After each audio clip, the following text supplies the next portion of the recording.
மறக்காம இந்த சேனலை சப்ஸ்கிரைப் பண்ணுங்க, பக்கத்தில் இருக்கிற பெல் பட்டனை கிளிக் பண்ணுங்க. In greater detail, the motion of a charge moving in a magnetic field. We have learnt in mechanics that a force on a particle does work if the force has a component along or opposed to the direction of motion of the particle.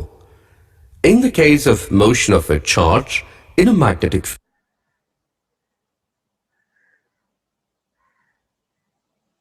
field, the magnetic force is perpendicular to the velocity of the particle.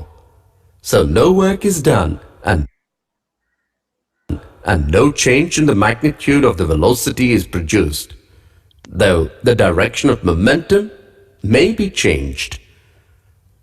We shall consider motion of a charged particle in a uniform magnetic field. First, consider the case of V bar perpendicular to B bar. The perpendicular force QV bar cross B bar acts as a centripetal force and produces a circular motion perpendicular to the magnetic field. The particle will describe a circle if V bar and B bar are perpendicular to each other. If velocity has a component along B bar, this component remains unchanged as the motion along the magnetic field will not be affected by the magnetic field. The motion in a plane perpendicular to B bar is as before a circular one, thereby producing a helical motion.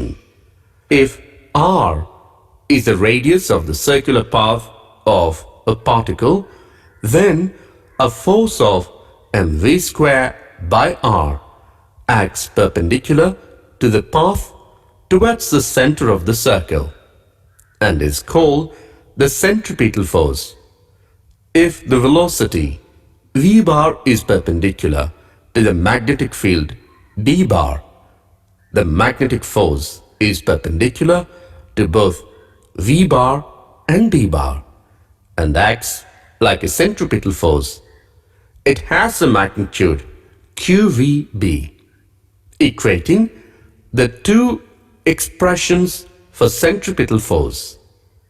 mv square by r equals to QVB, which gives r equals to mv by qb for the radius of the circle described by the charged particle. The larger the momentum, the larger is the radius and bigger the circle described. If omega is the angular frequency, then V equals to omega r. So omega equals to 2 pi V equals to qb by m, which is independent of the velocity or energy. Here, V is the frequency of rotation. The independence of V from energy has important application in the design of a cyclotron.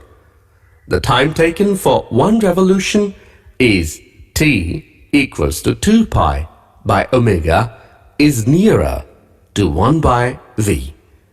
If there is a component of the velocity parallel to the magnetic field denoted by v2, it will make the particle move along the field and the path of the particle would be a helical one.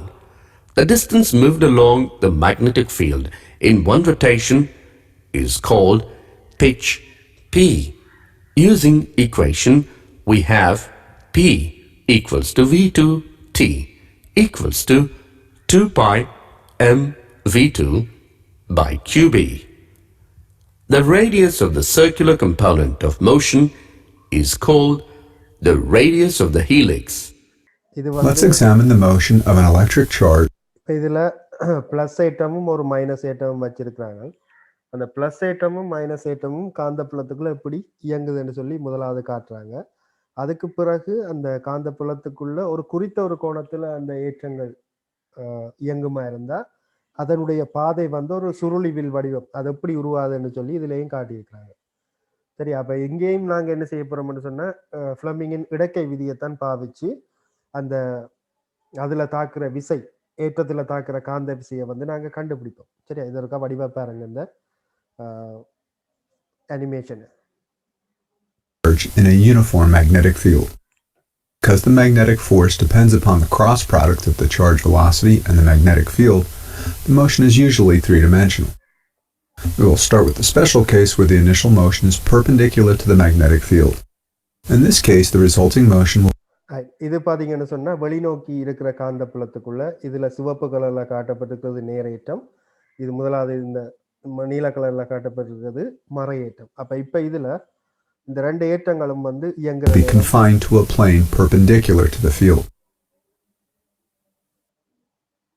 Since the force and hence the acceleration is always perpendicular to right. அப்ப இதுல பாருங்க plus ஏற்றம் வந்து இந்த காந்த புலத்துக்கு செங்குத்தாக, இதனுடைய வேகம் வந்து வெளிநோக்கி வார காந்த புலத்துக்கு செங்குத்தாக இருக்கு. ரைட். அப்படி இந்த இதை பார்த்தீங்கன்னு சொன்னா வெளிநோக்கி வார காந்த புலத்துக்கு இந்த வேகம் வந்து ஒரு செங்குத்தான ஒரு வேகமா இருக்க போகுது.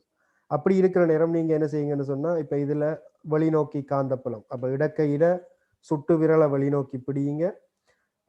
நேரேற்றம் அசைகிற திசையில தான் மின்னோட்டம் போகும். ஆகவே நீங்க என்ன செய்ய போறீங்கன்னு சொன்னா நடுவிரல் வந்து இந்த ஏற்றம் நேரேற்றம் அசைகிற திசையில நடுவிரல் அப்படிங்க. இப்ப பாருங்க உங்களோட பெருவிரல் வந்து இந்த மையத்தை நோக்கி இருக்கிற மாதிரி இருக்க போகுது. அதுதான் அந்த மைய நாட்ட விசை, அதான் அந்த ஏற்றத்துல தொழிற்படுற காந்த விசையாக இருக்க போகுது.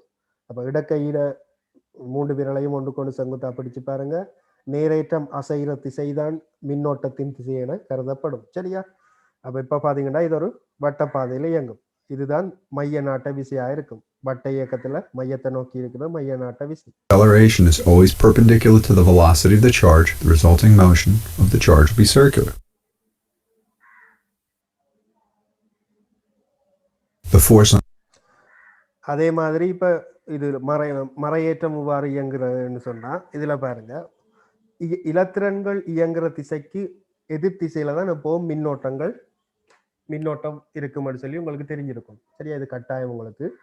இலத்திரன் அசைகிற திசைக்கு எதிர் திசையில தான் மின்னோட்டம் இருக்கும். அப்ப இப்ப பாருங்க இவர் வந்து இப்படி ஒரு வேகத்தோட போறாருன்னு சொன்னா இந்த இலத்திரன் அசைகிற திசைக்கு எதிரான திசையில தான் மின்னோட்டம் இருக்க போகுது. அப்ப நீங்க இப்ப வெளிநோக்கி காந்தப்புலம், அப்ப சுட்டு விரலை வெளிநோக்கி பிடிப்பீங்க.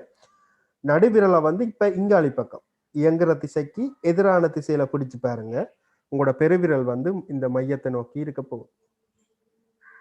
அப்ப இதுல உங்களுக்கு தெரிய வேண்டிய விஷயம், இலத்திரன்கள் அசைகிற திசைக்கு எதிர் திசையாத்தான் எப்பவும் மின்னோட்டத்தினது திசை இருக்கும் சொல்லி உங்களுக்கு தெரிஞ்சிருக்கணும்.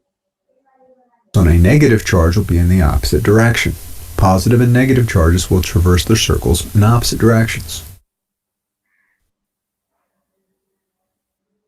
Speed also affects the radius of the circular motion. However, the time it takes is not affected by the speed. The frequency of the orbits only depends upon the charge, the magnetic field strength, and the charge's mass.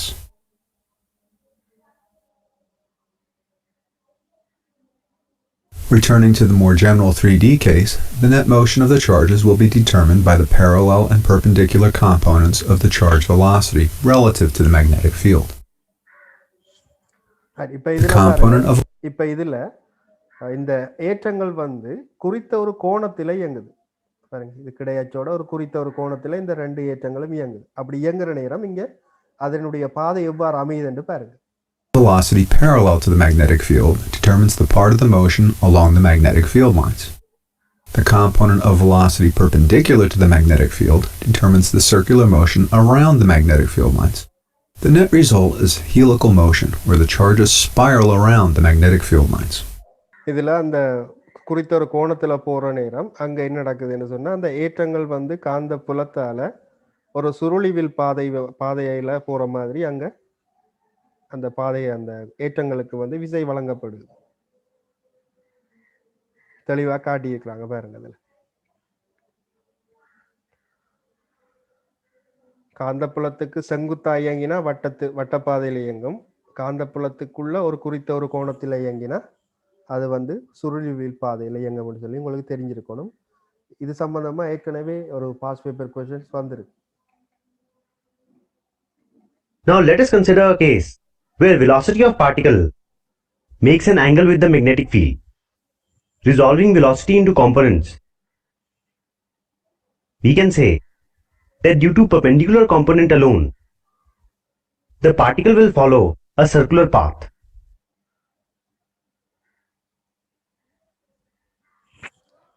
இதில் சொல்லப்படுறது என்னன்னு சொன்னால், இப்போ காந்த புலத்துக்குள்ள ஒரு குறித்த ஒரு கோணத்தில் குறித்த ஒரு வேகத்தோட உள்நுழைகிற ஏற்றத்தை நாங்கள் கருதுவோமா இருந்தால், இப்போ அதில் சொல்லப்பட்டதன்படி முதலாவது அந்த வேகத்தை வந்து நான் என்ன செய்யலாம்னு சொன்னால் நிலைக்குத்துக்கூறு கிடைக்கூறா பிரிக்கலாம்.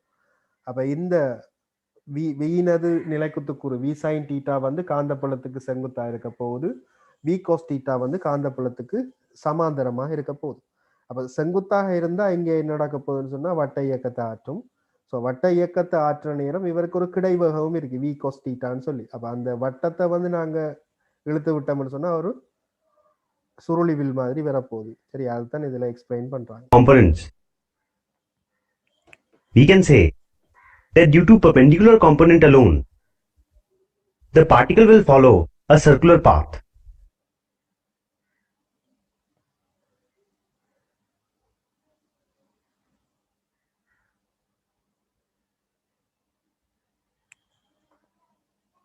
Such that the circle lies in a plane perpendicular to the magnetic field.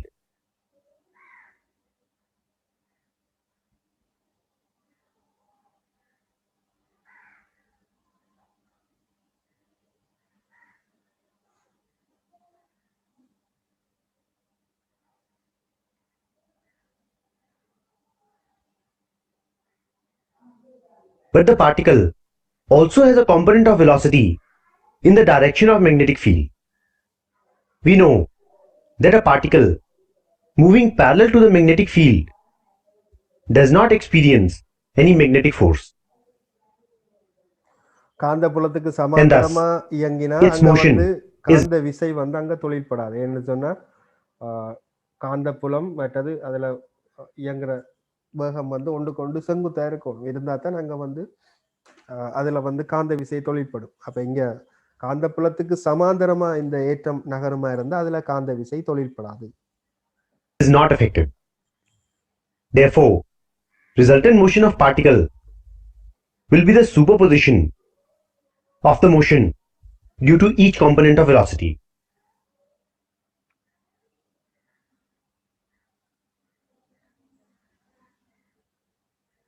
Which is a helix.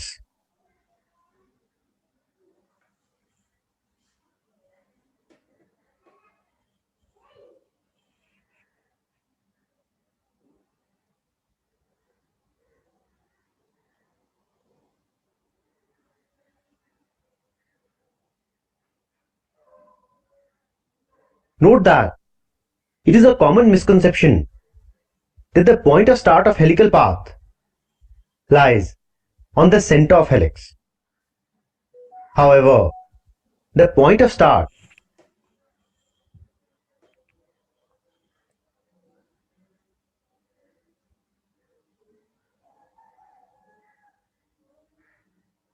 is at the edge of the helix. Also note that both the components of velocity are perpendicular to the magnetic force, and thus resultant velocity is still perpendicular to the magnetic force.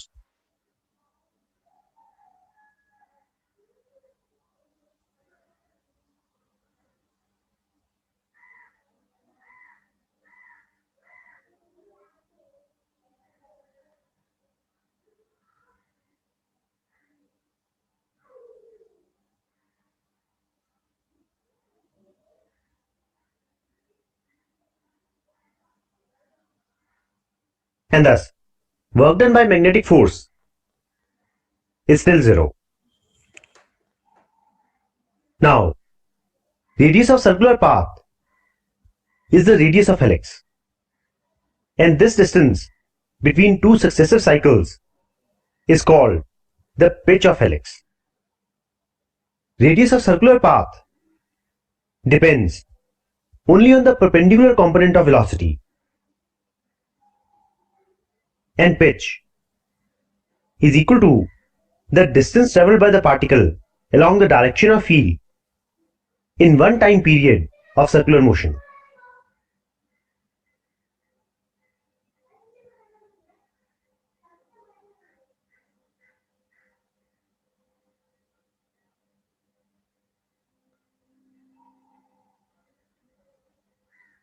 That is, it is equal to this term. Here time period of circular motion does not depend on the velocity of particle. Therefore, pitch of helix depends only on the parallel component of velocity.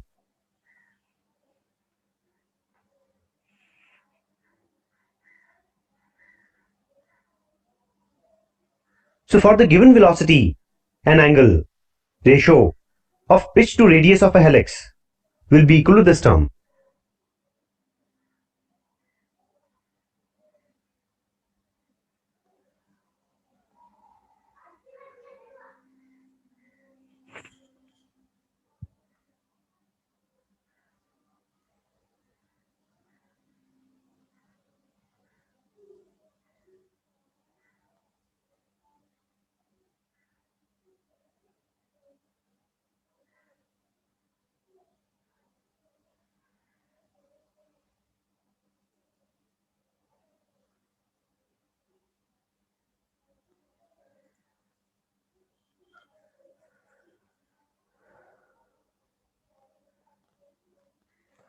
Okay. இப்போ இதில் வீடியோஸில் வடிவாக பார்த்துருப்பீங்க. So இனி அந்த வீடியோஸில் காட்டப்பட்ட மாதிரி நாங்கள் அதை மனசில் வச்சுக்கொண்டு இனி தியரியை பார்ப்போம். சரியா? கற்பனையில் படிக்காமல் இப்போ நாங்கள் என்ன மாதிரி அந்த ஏற்றங்கள் நகருதுன்றெல்லாம் பார்த்தாச்சு. இனி அதுக்குரிய தியரியை பார்ப்போம் என்ன மாதிரின்னு சொல்லி. இப்போ இதில் பாருங்கள், இதில் காட்டப்பட்டிருக்கிற திசையில் காந்தப்புலம் இருக்குது. அந்த காந்தப்புலத்தில் குறித்த ஒரு கோணத்தில் ஏற்றம் கொண்டு நகர்ற மாதிரி இருக்குமா இருந்தால், இப்போ அந்த ஏற்றத்தில் தொழிற்படுற காந்த விசைக்கான சமன்பாடுக்கு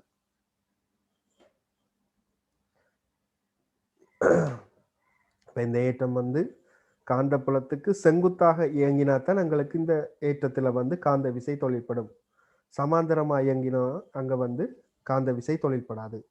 அப்போ இங்கே நாங்கள் இந்த ஏற்றத்தினது வேகம் வந்து இப்படி இருக்குதுன்னு சொன்னால் நான் என்ன செய்ய போறேன்னு சொன்னால், காந்தப்புலத்துக்கு செங்குத்தாக v sin θன்னு சொல்லி வேக பிரிப்பு செய்யப்படும். அதே மாதிரி கிடைப்பிரிப்பு செய்தால் v cos θ. அப்போ இதில் பாருங்க, இந்த v cos θன்ற வேகம் வந்து காந்தப்புலத்துக்கு சமாந்தரமாக இயங்குது. அப்போ சமாந்தரமாக இயங்கினா உங்களுக்கு தெரியும், இடக்கை விதியில் காந்தப்புலமும் அந்த மின்னோட்டமும் வந்து ஒன்று கொண்டு செங்குத்தா இருந்தால் தான் நாங்கள் விசை தொழிற்படும். அப்போ இங்கே சமாந்தரமாக இருக்குமா இருந்தால் கிடையா இயங்குற நேரம், சமாந்தரமாக இயங்குற நேரம் அங்கே எந்த ஒரு விசையும் தொழிற்படாது. இப்போ செங்குத்தா இயங்குற நேரம் நீங்கள் என்ன செய்வீங்கன்னு சொன்னால், இடக்கை விதியை பாவிச்சு பாருங்க. காந்தப்புலத்தின் திசை இந்த பக்கம், நேரேட்டம் இது ஒரு நேரேட்டமாக இருக்குமா இருந்தால் நேரேட்டம் அசைகிற திசையில தான் மின்னோட்டம் இயங்க போகுது. அப்போ மேல் நோக்கி மின்னோட்டம்.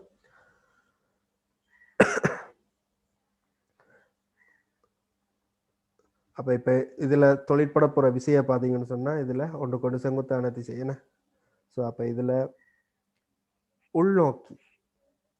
உள்நோக்கி விசை தொழிற்பட போகுது. எஃப் என்ற விசை தொழிற்படும். உள்நோக்கி விசை ஒன்று தொழிற்பட போகுது. அப்போ இதுக்கான சமன்பாடு, இந்த காந்த விசைக்கான சமன்பாடு வந்து எப்படி வரப்போகுதுன்னு சொன்னால், BQ இங்கே v sin θ. ஏன் இப்போ செங்குத்தா இயங்கினா தான் நாங்கள் விசை தொழிற்படுது. ஆகவே F = BQV sin θன்னு சொல்லி இந்த சமன்பாடு அமையும். இப்போ இதில் இருந்து நேரடியாக உங்களுக்கு செங்குத்தாக உள்நுழைகிற ஏற்றம் என்று சொன்னால், நாங்கள் சமன்பாடு F = BQV என்று சொல்லி நேரடியாக சமன்பாடை பாவிக்கலாம்.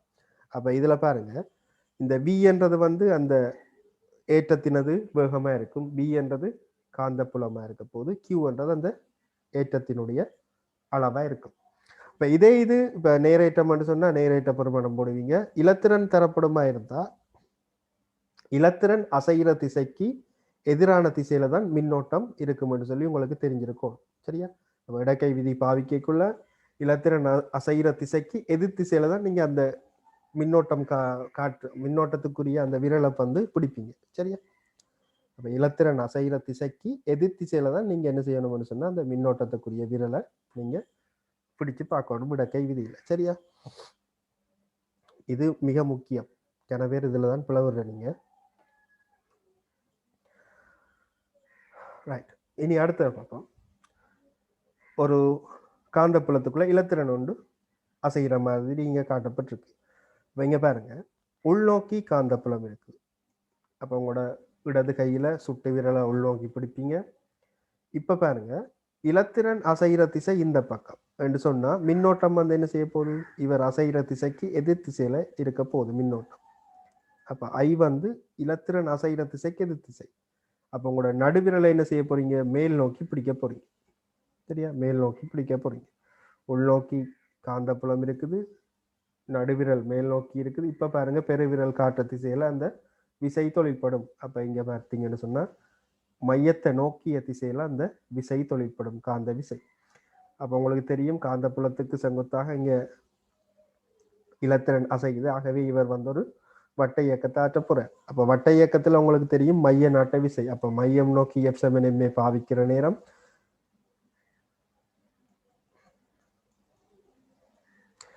இப்ப இதுல இந்த இலத்திரன்ல தொழிற்படுற காந்த விசைக்கான சமன்பாடு தெரியும், BQV.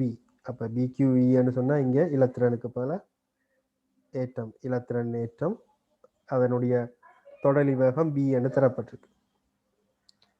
M இன்டு இப்ப இந்த ஆர்முடுகளுக்கு பதிலாக V வர்க்கத்தின் கீழ் R, V வர்க்கத்தின் கீழ் R, R என்றது இந்த வட்டப்பாதையினுடைய ஆரை R. அப்ப இதுல உங்களுக்கு ஆரையை காண சொல்லி கேட்டா உங்களால இப்ப காண முடியும். அப்ப R சமன் MV இன் கீழ் BE இவ்வாறு அமையும். அப்ப உங்களுக்கு ஆரையை காண சொன்னா இவ்வாறு நாங்க மையம் நோக்கி F7MA பாவிச்சு இது ஒரு வட்ட இயக்கமா கருதுனீங்கன்னு சொன்னா சரி. அதே மாதிரி கோணவேகம் கேட்டால் கோணவேகத்தையும் நாங்க இவ்வாறு மையம் நோக்கி F7MA பாவிச்சு இதுல இருந்து கோணவேகத்தை காணக்கூடிய மாதிரி இருக்கும். ஸோ உங்களுக்கு வட்ட இயக்கம் கிளியர்னு சொன்னா இந்த கேள்விகள் வந்து இலகுவா செய்யலாம். மற்றது இந்த சமன்பாடு உங்களுக்கு தெரிஞ்சிருக்கணும். F7BQV இது வந்து நேரடியாக செங்குத்தாக சென்றால் இதுதான் பொதுவான சமன்பாடு. F7BQV sin θ. அப்போ உங்களுக்கு இதுல கோணங்கள் தரப்படும் இருந்தால் இதுல கோணத்தை பிரதியிட்டு செய்யலாம். செங்குத்துன்னு சொன்னா சைன் தீட்டாக்கு பதிலாக சைன் 90 போடுவீங்க. சைன் 90 பெருமானம் உண்டு. ஆகவே இதுல இருந்து பெருமானம் BQV என்று வந்து. அப்ப இது ஒரு பெரிய ஒரு கேள்வியா கேட்கலாம். என்ன இந்த இவ்வளவு தரவுகளையும் தந்துட்டு இதுல ஆரை மற்றது கோணவேகம் அலைவு காலம் எல்லாம் கேட்கறாங்க. ஸோ கோணவேகம் தெரியுமா இருந்தால் உங்களுக்கு அலைவு காலத்தை காணக்கூடியதா இருக்கும். T7 2π/ω. அதே மாதிரி மீடிரனுக்கு உரிய தொடர்பு தெரியும். மீடிரன் வந்து 1/T. ஓகே. ஸோ இதுல இருந்து கேட்கப்படுற கேள்விகளை எங்களால செய்யக்கூடிய மாதிரி இருக்கும்.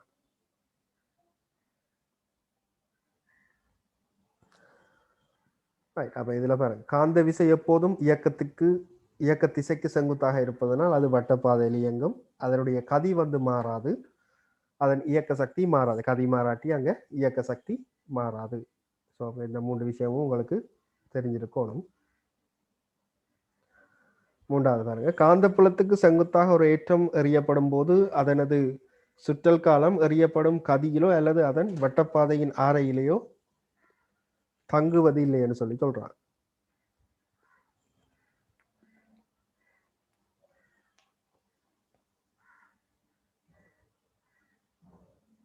ஸோ இங்க சுற்றல் காலம் பார்த்தீங்கன்னு சொன்னா 2πm/BE. அப்ப அதுல காந்தப்புலத்துக்கு செங்குத்தாக ஏற்றம் எறியப்படும் போது அதன் சுற்றல் காலம் வந்து எறியப்படும் கதியிலோ அல்லது அதனுடைய வட்டப்பாதையின் ஆரையிலேயோ தங்குவது இல்லை. அதுக்கான தொடர்பு தான் நாங்கள் இங்கே எடுத்து வச்சுக்கிறோம். T7 2π/ω. ஒமேகாவுக்கான தொடர்பு நாங்கள் இங்கே கண்டுபிடிச்சி வச்சுக்கிறோம்.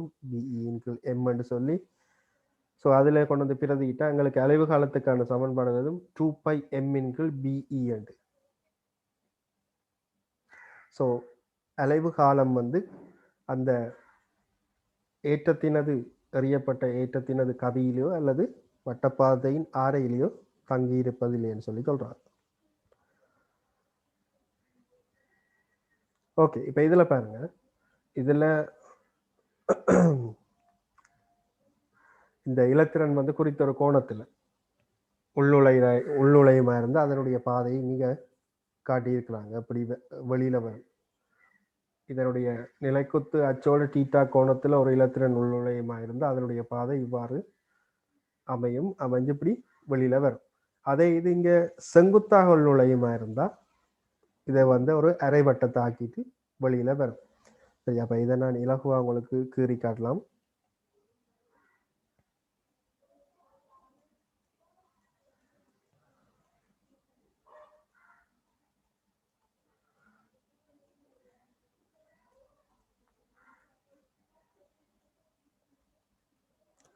ஸோ இங்கே வந்து உங்களுக்கு இடக்கை விதியை பாவிச்சு எந்த திசையில் விசை தொழிற்படுதுன்னு கண்டுபிடிச்சிட்டிங்கன்னு சொன்னாவே அந்த எந்த திசையில் அது வட்ட இயக்கத்தை ஆற்றும்னு சொல்லி உங்களால் கணிக்க முடியும்.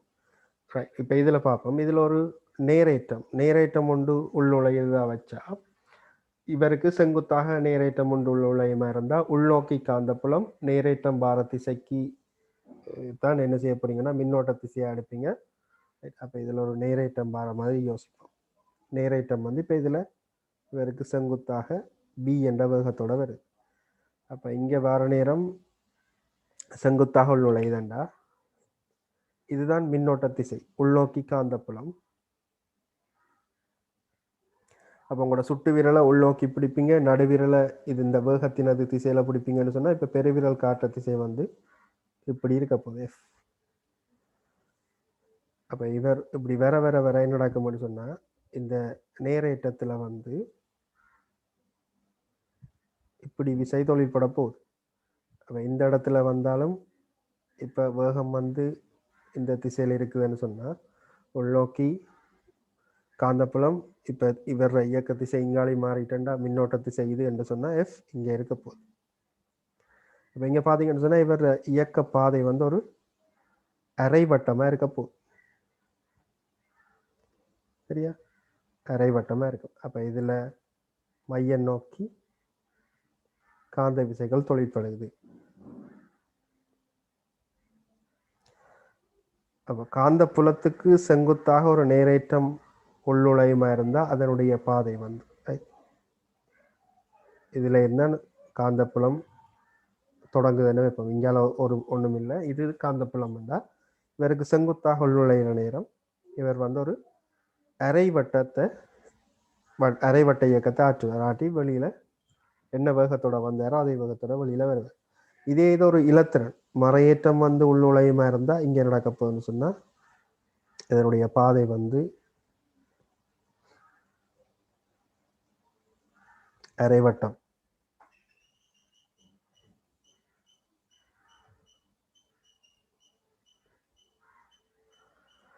உள்நோக்கி காந்தப்புலம் இலத்திரன் அசைகிற திசைக்கு எதிர் திசையில தான் மின்னோட்ட திசை என்று நாங்கள் கருதணும். அவங்களோட நடுவிரலை எப்படி பிடிச்சி பாருங்க. இப்போ விசை வந்து இந்த திசையில தொழிற்படும். அப்போ இவருடைய பாதை வந்து இப்படி இருக்க, இப்படி அரைவட்டமாக இருக்கும். ஸோ நீங்கள் கீறுற நேரம் வடிவா அரைவட்டமாக கீறணும். சரியா, ஸோ இது ஒரு நீட்டில்லாம் வருது. நீங்கள் கீறுற நேரம் வடிவா ஸோ இங்கே மையம் நோக்கி எஃப். ஸோ இப்படி கணக்குகளில் இப்போ இதில் இந்த அரைவட்டங்களினுடைய ஆரையை கேட்டால் நீங்கள் என்ன செய்வீங்கன்னு சொன்னால் மையம் நோக்கி எஃப் சமன் எம்ஏ பாவிக்கணும். ஸோ மையம் நோக்கி எஃப் சமன் எம்ஏ பாவிச்சா இப்போ உதாரணமாக முதலாவது பாட்டு தான் சொன்னால் எஃப்க்கு பதிலாக பிக்யூவி செங்குத்தத்தை நின்னுழைகிறார் எம் இன்ட்டு வி வர்க்கத்தின் கீழ் ஆரைய கேபிட்டல் ஆர்ன்னு போடுறோம். அப்போ இங்கே வி வெட்டுப்பற்றும் ஆர் சமன் எம்பியின் கீழ் பிக்யூ வரும். ஸோ நேரடியாக நாங்கள் இவ்வாறு கணிக்கக்கூடிய மாதிரி இருக்கும் இந்த அரைவட்டத்தினுடைய ஆரை. அப்போ ஒரு நேரேற்றம் ஒரு மறையேற்றம் உள்நுழையுமா இருந்தால் இவ்வாறு அதனுடைய இயக்க பாதைகள் இருக்கும். அதே இது ஒரு நியூத்ரன். நியூத்ரன் சொன்னா ஏற்றமற்ற ஒரு ஆள். அப்ப ஏற்றம் இல்லாத ஒரு ஆள் உள்நுழையுமா இருந்தால் அவரோட பாதையில வந்து எந்த ஒரு மாற்றமும் நிகழாது. அவர் வந்து ஒரு நேர்கோட்டு பாதையிலேயே இயங்குவார். ஏன்னு சொன்னா நியூத்ரன் என்றது ஒரு ஏற்றமற்ற ஒரு ஆள். சரியா?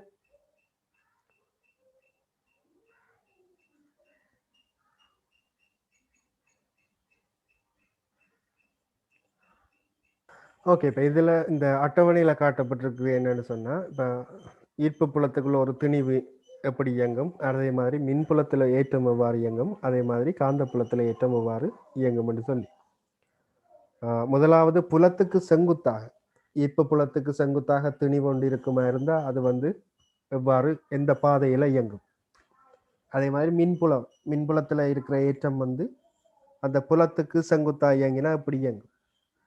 அதே மாதிரி காந்த புலத்துல ஏற்றம் செங்குத்தாக அந்த புலத்துக்கு செங்குத்தா இயங்கினா எவ்வாறு இயங்கும்னு சொல்லி இதுல காட்டப்பட்டிருக்கு. இப்ப நாங்க சாதாரணமா ஈர்ப்பு புலத்துல ஒரு துணிவை வந்து நாங்க எறிஞ்சமா இருந்தா அது வந்து ஒரு எரிய பாதையில போவோம். என்ன அதை நாங்க பரவளைவுன்னு சொல்லி சொல்லலாம். ஒரு துணிவொண்டை நாங்கள் புலத்துக்கு செங்குத்தாக எறிவோமா இருந்தா இவர் நிறை இருக்கிற காரணத்தால இவர் வந்து ஒரு பரவளைவில் இயங்குவார். அதே மாதிரி தான் நாங்கள் ஏற்றப்பட்ட தட்டுகளுக்கு இடையில ஏற்றம் ஒன்று இயங்குகிற நேரம் என்ன நடக்கும். இந்த பிளஸ் ஏற்றமுடைய தட்டுக்கள் இவரை தள்ளும், மறையேற்றமுடைய தட்டுக்கள் இவரை கவரும். ஆகவே இவருடைய எரிய பாதை இவர் வந்து எரிய பாதையில இயங்குவார் என்று பார்த்தனா.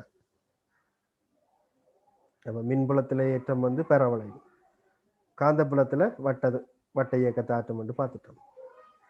புலத்தின் திசையில போமா இருந்தா இது நேர்கோட்டு பாதையா இருக்கும், இது நேர்கோடு, எல்லாமே நேர்கோடா தான் இருக்கும். ரைட், புலத்தின் திசை வழி. புலத்துக்கு சாய்வாக இருக்குமா இருந்தா ஈர்ப்பு புலத்துல பரவளைவா இருக்கும், மின்புலத்திலையும் பரவளைவு, காந்த புலத்துல சுருளியா இருக்க போகுது.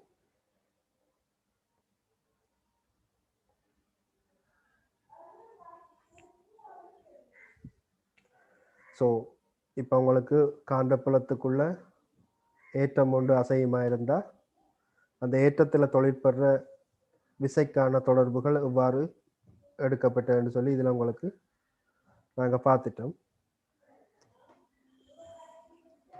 இதில் ஒரு எக்ஸாம்பிள் ஒன்று பார்ப்போம். ஒன்றுக்கொண்டு செங்குத்தான மின்புலமும் காந்தப்புலமும் உள்ள பிரதேசத்தினோடு இலத்திரன் மாறாவேகத்தில் செல்லலாம் என்று சொல்லி ஒரு ஓகே, இது ஒரு தரம் ஒன்று தந்துருக்காங்க. சரியா? ஒன்றுக்கொண்டு செங்குத்தான மின்புலமும் காந்தப்புலமும் உள்ள பிரதேசத்தினோடு இலத்திரன் மாறாவேகத்தில் செல்லலாம். ஏன்னு சொன்னா இப்ப மின்புலத்தால ஒரு விசை ஒன்று வழங்கப்படும், அதே மாதிரி காந்தப்புலத்தாலையும் ஒரு விசை ஒன்று வழங்கப்படும். அப்போ ஒன்றுக்கொண்டு எதிரான திசை வழியே இருக்கிறதால சமணம் எதிரமான விசைகளா இருக்குமா இருந்தால் அங்க அந்த ஏற்றம் வந்து ஒரு மாறாவேகத்துல செல்லக்கூடிய மாதிரி இருக்கும். ஸோ இதைத்தான் நாங்கள் என்ன செய்ய போறோம்னு சொன்னா அடுத்த படிக்க போற ஹோல் விளைவு, ஹோல் எஃபெக்ட், அதுல வந்து நாங்கள் படிக்க போறோம். அடுத்த விஷயம் வந்து ஹோல் எஃபெக்ட்.